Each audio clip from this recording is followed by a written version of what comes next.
काम कर लो कुछ। मेरा शोध पत्र का विषय है कैकेयी का चरित्र चित्रण। साकेत पर है। यत्र नारेस्तु पूजन्ते रमन्ते तत्र देवता। जहाँ नारी का सम्मान होता है, वह पूजी जाती है, वही देवता निवास करते हैं। यह प्राचीन विख्यात श्लोक पुनर्जीवित होकर फिर से प्रचलित हो गया है, जो बताता है भारतवर्ष में नारी के विशेष दृष्टिकोण में परिवर्तन कैसे कैसे आया। गुप्त जी की नारी भावना की पूरी अभिव्यक्ति साकेत, यशोधरा, द्वापर और विष्णुप्रिया में हुई है।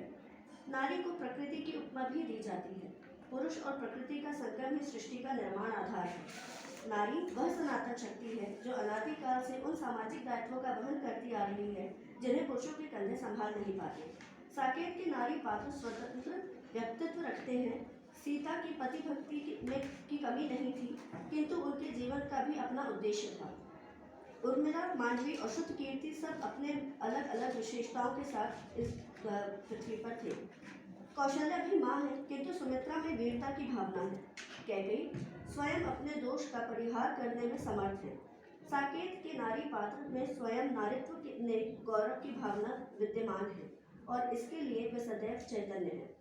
भारतीय संस्कृति में नारी ने सदैव अपने से ऊपर अपनों को रखा है। एक स्त्री अपने कुल की मर्यादा और उनके मान सम्मान को बचाने तथा शान को वापस पाने के लिए कुछ भी कर गुजरने की क्षमता रखती है। कैकेयी ने भी यही करने का प्रयत्न किया होगा, परंतु उनके इस कृत्य को सबने घृणा की दृष्टि से देखा और निंदा की, परंतु उनके इस कृत्य के पीछे छुपे उनके मंतव्य को समझने का प्रयास किसी ने नहीं किया और न ही महारानी कैकेयी ने कोशिश ही की थी समझाने की। कैकेयी ने अपना जीवन एक वीरांगना की तरह व्यतीत किया, एक ऐसी रानी जो अपने पति अपने राजा के साथ युद्ध क्षेत्र में जाती है तथा बराबरी से युद्ध भी करती है, और जब महाराज दशरथ घायल हुए तब उन्हें सुरक्षित युद्ध क्षेत्र से उनके प्राणों की रक्षा करते हुए बचा भी लाती है। राजा दशरथ की तीनों रानियों में केवल कैकेयी है जो अस्त्र शस्त्र की विद्या में पारंगत है। कैकेयी का चरित्र निंदा का पात्र है या वंदना का, यह कहना कठिन है, परंतु मानस के अनुसार भरत की दृष्टि से उनकी निंदा सारा संसार करता है, पर तुलसी जी ने उन्हें एक ऐसे पात्र से वंदनीय बताया है जिसे नकारा नहीं जा सकता। वो है मानस के नायक राम।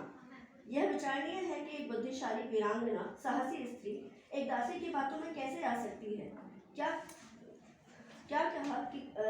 क्या वह इतनी कान की कच्ची थी, परंतु उनके पुत्र राम के प्रति उनका प्रेम देखकर तो ऐसा प्रतीत नहीं होता